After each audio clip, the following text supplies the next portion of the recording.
अरे जिया हूँ बिहार के लाला, जिया तू 1000 साला, जिया तू 1000 तनी नाची के, तनी गाई के, तनी नाची गाई सबके मन बहलावा है भैया। अब बिहार दिवस तो होता है लेकिन उसमें बिहार के लोग नहीं दिखते हैं कहीं। हमारे बिहार के जो कलाकार हैं जब उनको प्रेजेंट करने की बारी आती है तो क्यों हिचकते हैं अपने फोक सॉन्ग से, अपने भोजपुरी सॉन्ग से? जो लोग जितना वल्गैरिटी परोसते हैं उनको उतना मौका मिलता है। देखिए वो लोग आए दिन इवेंट्स करते हैं, बट जो अच्छे आर्टिस्ट हैं उनको नहीं उतने इवेंट्स मिलते हैं। आपके पास यूट्यूब ने बड़ा अच्छा एक ऑप्शन दे रखा है रिपोर्ट करने का। जी। अगर आपको इतनी प्रॉब्लम है, अगर आपको इतना दिक्कत है वो गाना सुनने में, रिपोर्ट कर दो। गोरखपुर के हो, गोरखपुर के, गोरखपुर के हो, गोरखपुर के, निकला गेट कुलिया गोरखपुर के, निकला गेट कुलिया गोरखपुर के। नमस्कार, आप देख रहे हैं बिहार तक और आपके साथ मैं हूं रचा शर्मा। तुमको क्या लगता है पठानों की इस गाने से पूरी दुनिया में राज करने वाली स्नेह उपाध्याय हमारे साथ है। स्नेह, पूरी दुनिया को तो आपने पटा लिया, कैसी हैं आप? एकदम बढ़िया हूँ, आप कैसी हैं? मैं भी बढ़िया हूँ। क्योंकि बिहार दिवस है आज और जाहिर सी बात है जब 3 बिहारी बैठे हैं तो चर्चा तो होगी ही। बिल्कुल। बिहार दिवस को लेकर अगर एक गाने से उसकी शुरुआत करनी हो तो कुछ गाना गुनगुना दीजिए। अब बिहारियों के लिए बस 2 ही लाइन है मेरे तरफ से। जिया हो बिहार के लाला, अरे जिया हो बिहार के लाला, जिया तू 1000 साला, जिया तू 1000 तनी नाची के, तनी गाई के, तनी नाची गाई सबके मन बहलावा है भैया। बिल्कुल। और बिहार की बात हो रही है तो ऐसे में एक सवाल भी जहन में उठता है अपने, बिहार से मुंबई आपको आना पड़ा। क्या लगता है कि अगर आप मुंबई नहीं आती तो बिहार में आपको वैसे मौके मिलते, वैसा अवसर मिलता? कोई भी चीज़, हर चीज़ का एक जगह होता है, तो मुझे लगता है जो ऐसा नहीं है कि नहीं मिलता, लेकिन जो अपॉर्चुनिटी मुझे मुंबई में रह के मिल रही है शायद उस तरीके की, उस लेवल पे अपॉर्चुनिटीज़ नहीं मिल सकती, क्योंकि स्कोप बहुत ज़्यादा है मुंबई में रह के, मुंबई में चीज़ें। और बिहार को लेके मैं क्या ही बोलूँ, आगे मैं उस पर बात करूँगी, उस चीज़ पे भी बोलूँगी मैं। बिल्कुल, क्योंकि बिहार की बात तो हम कर ही रहे हैं और आपने बोला कि मुंबई एक हब है इसलिए सबको वहाँ पे जाना पड़ता है। बिहार में बहुत समय से ये बातें चली है कि वहाँ पर भी फिल्म सिटी का निर्माण कराया जो नालंदा में इसकी शुरुआत भी हो गई है, राजगीर की अगर बात करें तो शुरुआत तो हो गई है लेकिन समय लगता है। ऐसे में अगर अभी देखें तो आर्टिस्ट की वहाँ पे स्थिति क्या है? बिहार को लेके मैं ये चीज़ बोलूँगी कि क्योंकि बिहार दिवस 22 तारीख को, बिहार दिवस तो होता है लेकिन उसमें बिहार के लोग नहीं दिखते हैं कहीं। जो हमारी सरकार, जो हमारी बिहार की सरकार है, जो बिहार दिवस होता है, मैं ये जानना चाहती हूँ उसमें कितने आर्टिस्ट बिहार के होते हैं।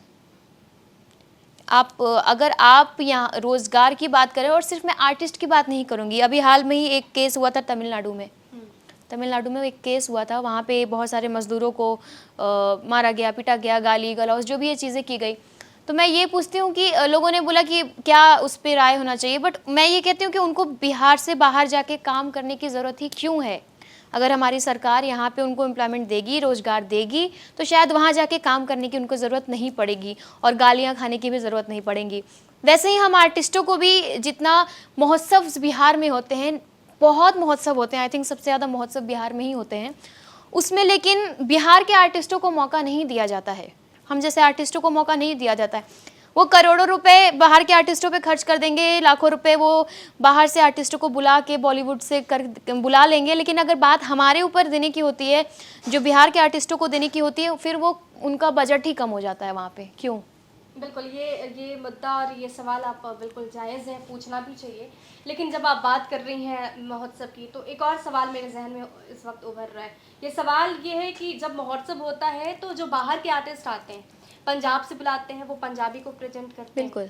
अलग अलग स्टेट से बुलाते हैं, महाराष्ट्र से बुलाते हैं, मराठी सॉन्ग को, वहाँ के फोक सॉन्ग को प्रेजेंट करते हैं। हमारे बिहार के लोग, आप सिंगर इसलिए मैं आपसे सवाल पूछ रही हूँ कलाकार की हैसियत से, हमारे बिहार के जो कलाकार हैं जब उनको प्रेजेंट करने की बारी आती है तो क्यों हिचकते हैं अपने फोक सॉन्ग से, अपने भोजपुरी सॉन्ग से? बट वही तो मुद्दा है ना, हमें मौका ही कहाँ मिलता है। जो आर्टिस्ट उस लायक हैं, जो आर्टिस्ट रिप्रेजेंट करते हैं, बहुत सारे नेम हैं, जो आर्टिस्ट रिप्रेजेंट करते हैं उनको आजकल मौका ही नहीं मिल रहा है। जो लोग जितना वल्गैरिटी परोसते हैं उनको उतना मौका मिलता है। देखिए वो लोग आए दिन इवेंट्स करते हैं, बट जो अच्छे आर्टिस्ट हैं उनको नहीं उतने इवेंट्स मिलते हैं। क्यों? अश्लीलता को लेकर के मेरा एक सवाल है, क्योंकि आए दिन ऐसा कहा जाता है कि आजकल भोजपुरी में कुछ ज़्यादा ही अश्लीलता है। आप कैसे इस चीज़ को देखती हैं? अश्लीलता को लास्ट टाइम भी हमने उस चीज़ पे बात की थी कि अश्लीलता आपके ऊपर डिपेंड करता है कि आप किसको चूज़ करते हैं। हर चीज़ के दो पहलू होते हैं, अच्छा और बुरा। तो ये आप पे डिपेंड करता है आप अच्छा चुनना चाहते हैं कि बुरा चुनना चाहते हैं। जी बिल्कुल, लेकिन आपके इंडस्ट्री में लोग जो कलाकार हैं वो इस तरीके की फिल्में बनाते हैं या फिर कुछ गाना ऐसा गा देते हैं जो कभी कभी बहुत अनकंफर्टेबल सा हो जाता है कि आप उसको ना फैमिली में सुन सकते हैं ना कहीं और सुन सकते हैं। तो उनको लेकर के मैं जानना चाहूँगी कि आपकी क्या राय है, आप क्या सोचती है वैसे गाने को लेकर के, ऐसे आर्टिस्ट की सोच पर कि वो कुछ शब्दों का ऐसे इस्तेमाल करते हैं जो कि बहुत ही एक लेवल जो होता है वो क्रॉस कर देता है। तो आपकी स्नेहा उपाध्याय की क्या सोच है? उस गाने के व्यूज़ भी तो बहुत ज़्यादा होते हैं ना। बिल्कुल बिल्कुल। तो व्यूज़ कौन देता है? ऑडियंस देते हैं। ऑडियंस देती है। तो ऑडियंस जिस दिन सुनना बंद कर देगी तो बनना बंद हो जाएगा। अगर आपको नहीं अच्छा, अगर आपके पास ऑप्शन, अगर आपको कोई चीज़ मान लो नहीं अच्छी लगती है तो आप उससे दूर हो जाओगे। आपको कोई इंसान नहीं पसंद है तो आपके पास क्या, आप उससे लड़ाई तो करने जाओगे नहीं, आप उससे दूर हो जाओगे। तो उस चीज़ से मुझे लगता है कि आपके पास यूट्यूब ने बड़ा अच्छा एक ऑप्शन दे रखा है रिपोर्ट करने का। जी जी जी। अगर आपको इतनी प्रॉब्लम है, अगर आपको इतना दिक्कत है वो गाना सुनने में, रिपोर्ट कर दो, गाना डिलीट कर दो।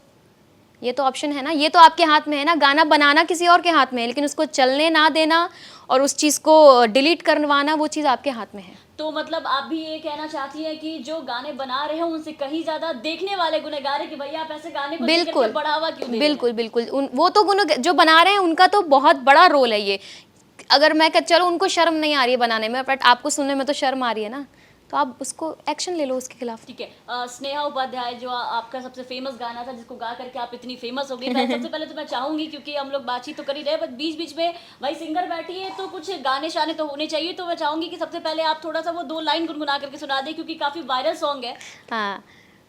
हर नंबर पे उसके मैंने किया टेलीफोन, कोई उठाया बोला हेलो बोलो कौन, हार्ट हुआ ब्रेक मैंने नंबर किया चेक, राइट नंबर पे रॉन्ग रॉन्ग बोल रहा कौन, हेलो कौन कौन, हम बोल रहे हैं कौन, नहीं जानती। लेकिन आज स्नेहा को तो सब जानते हैं, पूरी दुनिया में पॉपुलर है। बिल्कुल।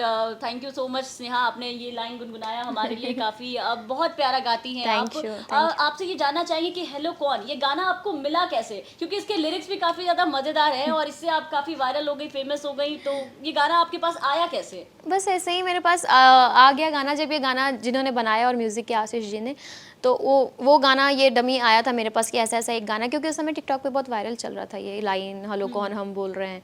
तो वहाँ से ही वो कंटेंट हमें मिला और आया कि उस पर पूरा लिरिक्स आया। तो मुझे लगा कि हाँ कुछ तो मतलब कैची है, चलेगी चीज़ें। तो मैंने बिल्कुल भी देर नहीं किया और मैंने कहा कि हाँ मैं गाऊंगी। उस तरीके से मैंने गाया और हमने रातों रात शूट करके उसको डाल दिया और रातों रात वायरल भी हो गई। रिचा, आपका कुछ सवाल है, आप ले लें उसके बाद। मैं पूछना ही चाह रही थी, मौके की बात भी स्नेहा इससे पहले आप कर रही थी कि मौका मिलना चाहिए आपको। मुझे लगता है कई ऐसे मौके अभी मिल रहे होंगे, क्योंकि जब से आपके रील्स वायरल हुए, जब से आप सोशल मीडिया पे बहुत एक्टिव हुई, तब से आपकी एक्टिंग की भी सराहना उतनी होती है जितनी आपकी सिंगिंग की होती है। हाँ। तो कहीं मौका मिला क्या? बहुत मौका मिला है, बहुत सारे मौके, एक्टिंग के बहुत सारे ऑफर्स हैं, लेकिन मैं थोड़ी चूज़ी हूँ और मैं चीज़ों को बड़ा सोच समझ के करती हूँ। मैं बहुत जल्दबाजी में कोई डिसीजन नहीं लेती हूँ कि मतलब आया और ऐसा बस उसके पीछे भाग जाओ।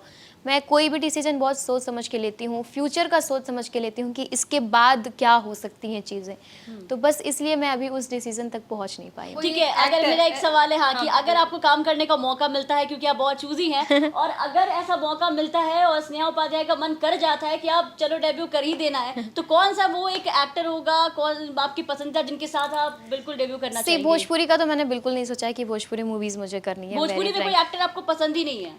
एक्टर वाइज मैं किसी को नहीं देखती हूँ। सिंगर पवन जी मेरे फेवरेट हैं। बस।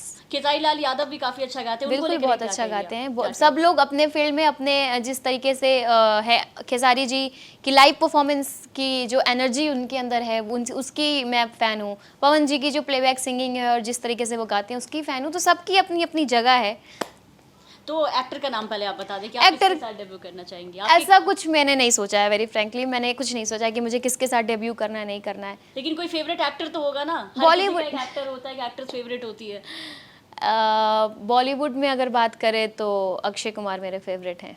जी, अक्षय कुमार, तो अक्षय कुमार जी बिल्कुल एक्टर एक्ट्रेस की हम बात कर रहे हैं, लेकिन साथ में एक गाना जो काफी पॉपुलर हुआ, गाना आपका तो नहीं है लेकिन हाँ। आपने जब से रील बनाया तब से वो बहुत पॉपुलर है, तुमको क्या लगता है पटा लोगे। तो मुझे लगता है कि आपने ये बताया कि हम इतना इजी नहीं है पटना की लड़की को पटा लेना, और सिर्फ पटना की नहीं, बिहार में अलग अलग जिलों और वो की आप बात कर रहे हैं। हमारा बिहारियों का एक अंदाज है ना, तो वो टोन है, क्या लगता है पटा लोगे, पटना की लड़की पटेगी नहीं, और दिल्ली की दिल बेटा देगी नहीं, आरा की लड़की यार पार कर देगी, दिलवा पे धाए धाए वार कर देगी, छपरा की लड़की तब फाड़ डालेगी, भले ही जवानी अचार डालेगी। समझे, क्या लगता है इन सारी पटा फिल्मों में लोगे। से स्नेहा उपाध्याय जी कहाँ की हैं ये बता दे पहले। हम आरा, तो- छपरा, सबका नाम लिया, लेकिन आप कहाँ की हैं ये जानना चाहते हैं। समस्तीपुर, तो समस्तीपुर की समस्तीपुर। लड़की पटेगी या फिर नहीं किसी से, ये बता ये तो दें। अब पटाने वालों पे डिपेंड करता है ना कि इतनी कैपेसिटी है उनकी। अभी तक तो बहुत सारे ऑफर्स आए होंगे बिल्कुल, बहुत लेकिन सारे पट नहीं लोगों ने- पाए ना, तभी तो वो गाना ना, क्या लगता है पटा लोगे। दिल्ली आई हैं तो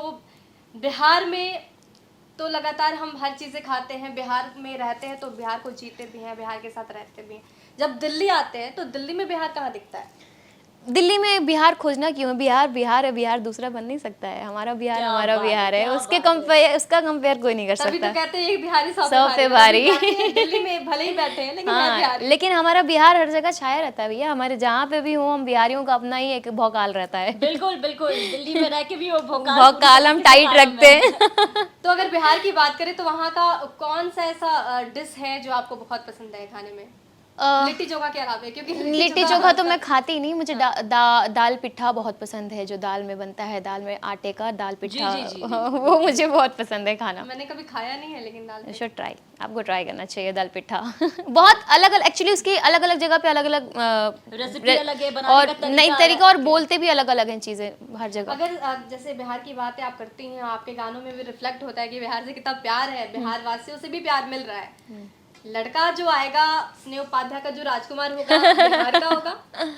स्नेह उपाध्याय का राजकुमार पता नहीं, गॉड नोज, कहीं से भी हो सकता है, कहीं का भी हो, मेरे लिए मैटर नहीं करता है। अच्छा, लड़के में क्या क्वालिटी देखेंगी आप? अगर कोई लड़का आपके सामने प्रपोजल लेके आता है, जाहिर सी बात है हमारी सिंगर इतनी खूबसूरत है भैया, प्रपोजल्स की तो लाइन लगी रहती है, इंस्टाग्राम पे ही दिख जाता है, जब इनके रील्स वगैरह वायरल होते हैं तो वहीं दिख जाता है कि कमेंट तो होते ही हैं, सराहना होती है काम की, लेकिन साथ साथ शादी के भी काफी प्रपोजल आते हैं। लेकिन स्नेहा उपाध्याय कैसा लड़का चाहती है?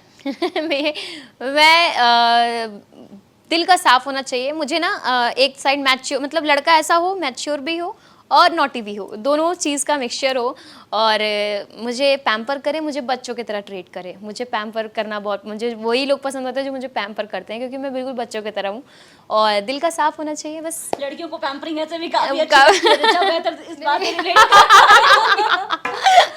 मैं एक और सवाल पूछना चाह रही थी, क्योंकि रील की भी बात हम कर रहे हैं और इन दिनों आपको पता है, आप मैं भी अभी देख ही रही थी कि आने से पहले भी आप रील ही अपलोड कर रही थी, हाँ, आने के बाद तो इसका भी ख्याल रखना पड़ता है। अगर आप एक कलाकार हैं, एक रिप्रेजेंटर हैं, तो आपको ये ख्याल रखना पड़ता है कि जो हमारे ऑडियंस है वो हमारे से रूबरू होते रहे और वो जानते रहे कि हम क्या कर रहे हैं। ऐसे में कुछ टिप्स जो आप देना चाहें, जो अभी की रील बनाते हैं, यूट्यूबर हैं, उन्हें?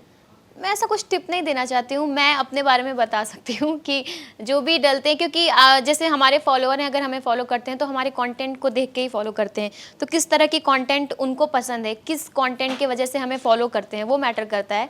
तो मैं भी वही करती हूँ, मैं कोशिश करती हूँ कि अगर मुझे फॉलो कर रहे हैं तो हर टाइम टू टाइम वैसे कंटेंट उनको देते रहूँ जिससे वो एंटरटेन होते रहें। फिल्टर लगाती हैं आप? बिल्कुल लगाती हूँ। क्योंकि ऐसा बहुत बार देखा गया है कि मेकअप करने के बाद भी हमें फिल्टर लगाने की जरूरत पड़ती है। बिल्कुल ज़रूरत पड़ती है। कभी ऐसा नहीं लगता कि यार मेकअप भी किया है, फिर फिल्टर भी लगाऊंगी? मेरे साथ ऐसा होता है, मैं पूछती।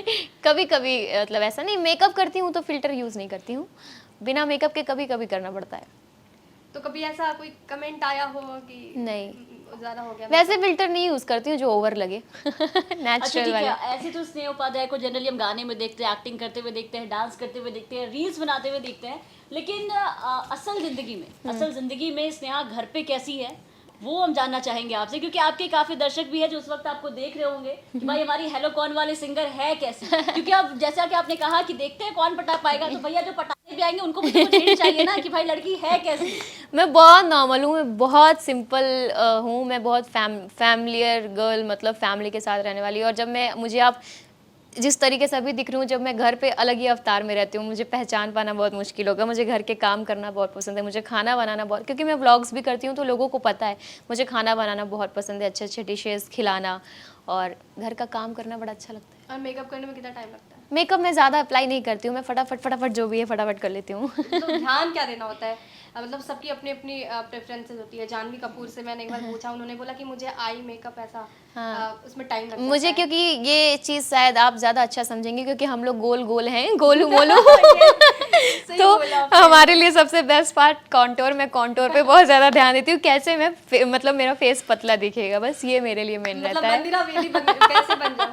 यस, एक नहीं वैसा भी नहीं, लेकिन हाँ फ्री टाइम में क्या करती हैं? मैं नहीं खाना बनाती हैं? खाना सबसे ज्यादा मतलब कौन सा ऐसा डिश है अगर बोला जाए कि स्नेह उपाध्याय बना दे तुम झटपट वो बना देंगी? मैं बिल्कुल सब expert कुछ हो आप झटपट बनाने में। बनाती हूँ, मेरे को खाना बनाने में टाइम नहीं लगता। मैं मतलब लाइक अगर नॉर्मल मुझे खाना बनाना है तो 15 से 20 मिनट बहुत है मेरे लिए खाना तो आप बनाने लोग के देख लीजिए जिनको ऐसे प्रपोजल देने वाले हैं, आप देखिए कि भैया लड़की अपनी पूरी तरीके से सर्वगुण संपन्न है और खाना बनाने में तो बहुत ही ज्यादा माहिर है।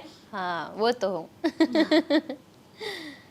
स्नेह, अगर आप आई हैं यहाँ पर और अभी हर्षिता ने बताया है कि अगर सिंगर आया हो उसे गाना ना गवाए, ऐसा हो नहीं सकता है। आने वाले प्रोजेक्ट कोई है उस पर तो बात करेंगे, लेकिन उससे पहले अभी जो नया हाल में गाना आया है वो सुनना हाँ, चाहेंगे। कल मेरा एक गाना रिलीज़ हुआ था, मैं वो सुनाती हूँ। सैड सॉन्ग जो लोग पसंद करते हैं मेरे।